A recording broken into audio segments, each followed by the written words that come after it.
అరే బట్టు, చెప్పరా గజాల. బాక్స్ ఆఫీస్ దగ్గర ఫెయిల్ అయిన సినిమా ఓటీటీలోకి వచ్చింది, ఎలా ఉందో చూద్దాం అని చెప్పి రిస్క్ చేసి మరీ చూసాను రా మట్కా సినిమాని. ఎలా ఉంది మావా? మా సినిమా గురించి చెప్పాలంటే కట్టే కొట్టే తెచ్చా అన్నట్టు చెప్తా.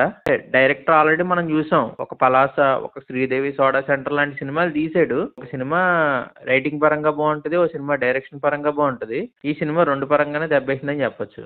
ఎక్కడ తప్పు జరిగింది మావా? సినిమా రైటింగ్ లోనే ఫాల్ట్ ఉందిరా, చాలా పెద్ద ఫ్లాస్ ఉన్నాయి. ఎందుకంటే ఇది ఒక గ్యాంబ్లర్ లైఫ్ స్టోరీ అని చెప్పి చెప్పుకొచ్చారు, అతను బయోపిక్ అని చెప్పుకొచ్చారు. బట్ ఆ బయోపిక్ అనుకున్నప్పుడు అతని లైఫ్ ని పూర్తిగా అనలైజ్ చేసి లైఫ్ స్టోరీతో ట్రావెల్ చేసి కథగా రాసుకుని చేసి ఉంటే బాగుండేమో.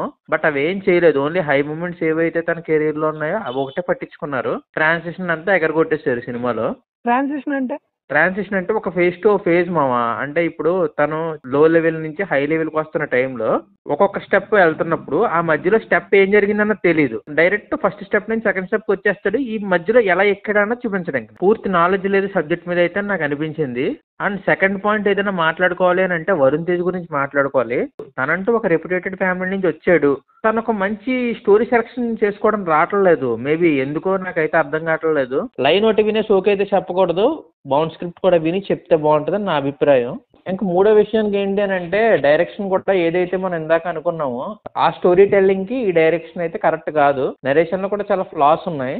అటు ట్రాన్స్లేషన్స్ అనే కాదు, అది స్టోరీ టెల్లింగ్ లో పాత అనుకో, అది వేరే విషయం. బట్ ఆ రాసుకున్న అరాకొరాన్ని కూడా సరిగ్గా చూపించలేకపోయాడు.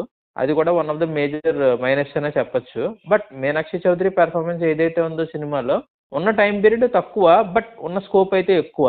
బాగానే పెర్ఫామ్ చేసింది స్కోప్ తగ్గట్టు. ఇంకా నోటబుల్ యాక్టర్ సలోని, రవిశంకర్, సత్యన్ రాజేష్ వీళ్ళంతా కూడా ఉన్నారు. బట్ వాళ్ళకు కూడా యావరేజ్ రోల్సే పడ్డాయి. ఏది కూడా మంచి స్ట్రాంగ్ ఇంపాక్ట్ ఉండే రోల్ అయితే పడలేదు. ఎందుకు చెప్తున్నాం కదా, నీకు రైటింగ్ లోనే తెలిసిపోతాయి ఇవన్నీ. రైటింగ్ సరిగ్గా ఉంటే రోల్స్ ఏమన్నా నువ్వు స్ట్రాంగ్ గా బిల్డప్ చేసుకోవచ్చు. రైటింగ్ సరిగ్గా లేనప్పుడు రోల్స్ మాత్రం నువ్వేం చేసుకుంటావు. ఇంకా ఇంకా టెక్నికల్ వాల్యూస్ ఎలా ఉన్నాయి? మా టెక్నికల్ వాల్యూస్ అంటే ఫస్ట్ మాట్లాడుకున్న సినిమాటోగ్రఫీ సినిమా ఒక 90s, 70s, 80s time period లో ట్రావెల్ అవుద్ది. దానికి తగ్గట్టే గ్రేడింగ్ అది ఉంది, ఓకే.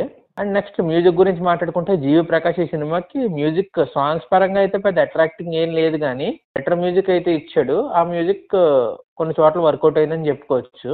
ఇంకా ప్రొడక్షన్ టీం గురించి మాట్లాడుకోవాలి మావా. Wyra creations first cinema hi నాన్న కరెక్ట్ గా సంవత్సరం క్రితం డిసెంబర్ నెలలో వచ్చింది.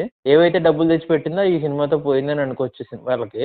అటు ఓటీటీలో కూడా అంత గొప్పగా వస్తాయని నాకు అనిపించట్లేదు వ్యూస్. ఎందుకంటే మేబీ ఆ box office measurabilities and Varun Tej phase కూడా చూసుకుంటే అంత స్ట్రాంగ్ గా లేదు కాబట్టి ఓటీటీలో కూడా సక్సెస్ అయ్యే స్కోప్ లేదని నా అభిప్రాయం. మరి మామ నిన్న ఒక తప్పు అయితే చేసాం మనం. సినిమా నెట్ఫ్లిక్స్ లో స్ట్రీమ్ అవుతుందని చెప్పాం. సారీ, నెట్ఫ్లిక్స్ లో కాదు, అమెజాన్ ప్రైమ్ లో స్ట్రీమ్ అవుతుంది మామ. నాకు తెలిసి నువ్వు నెట్ఫ్లిక్స్ లో తెగ చేసి ఉంటావు నైట్. వెతికాను మరి దొరక్క లాస్ట్ కి చూస్తే అమెజాన్ ప్రైమ్ లో ఉంది, చూశాను. ఓకే, ఎక్కడ దాకా చూసారంటే మా వీడియో నచ్చిందంటే ఒక లైక్ అయితే తీసుకోండి. మీ అభిప్రాయం కూడా కామెంట్ చేయండి ఇన్ కేస్ సినిమా చూసుంటే కనుక. అలాగే సబ్స్క్రైబ్ కూడా చేసుకుని ఒక బెల్ ఐకాన్ కూడా కొట్టేస్తే నెక్స్ట్ పెట్టే వీడియోలు నోటిఫికేషన్ ఆటోమేటిక్గా వచ్చేస్తాయి.